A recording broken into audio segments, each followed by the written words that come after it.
नेपालको एक लोकप्रिय परम्परागत लोकनृत्य हो जुन विशेष गरी मगर समुदायका युवा युवतीहरूमाझ निकै प्रख्यात छ। यो नाच पश्चिम नेपालको पहाडी क्षेत्र जस्तै गण्डकी अञ्चल वरपरको क्षेत्र तनहुँ स्याङ्जा पाल्पा नवलपुर गोर्खामा प्रचलित छ। झ्याउरे नाच मगर जातिको समूह सांस्कृतिक पहिचानको एक महत्त्वपूर्ण अङ्ग हो। झ्याउरे नाच मुख्यतया प्रेम र रोमान्सको विषयवस्तुमा आधारित हुन्छ। यसका गीतहरूमा ठट्टा ख्यालठट्टा र माया पिरतीका भावनाहरू अभिव्यक्त हुन्छन्, जहाँ केटीहरूले गाएको गीतको जवाफ केटाहरूले दिन्छन्। सुरुमा गीत र नाचको ताल सुस्त हुन्छ, तर बिस्तारै लय र गीत बढ्दै जान्छ, जसले मोहीलाई निकै रमाइलो र आकर्षक बनाउँछ। मगर समुदायको पहिचान र सम्पदाको रूपमा झ्याउरे नाचले नेपाली राष्ट्रियता संस्कृतिलाई अझ धनी र विविधतापूर्ण बनाउन योगदान दिएको छ।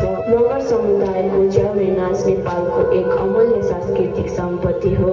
आधुनिकताको प्रभावले गर्दा यस्ता परम्परागत नाचहरू उछिन्न पर्न सक्ने चुनौती रहे पनि युवा पुस्ताको सक्रियताले यसको भविष्य उज्जवल देखिन्छ।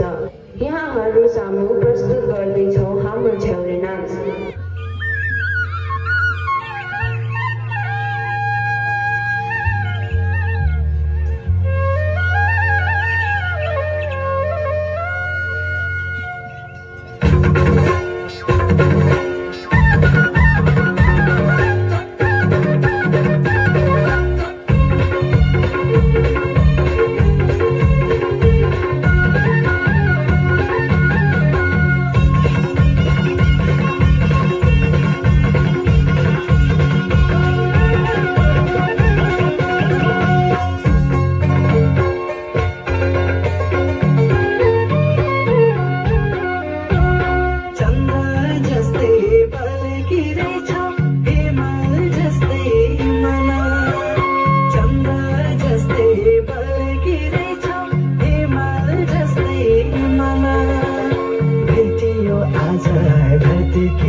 पूर्णिमा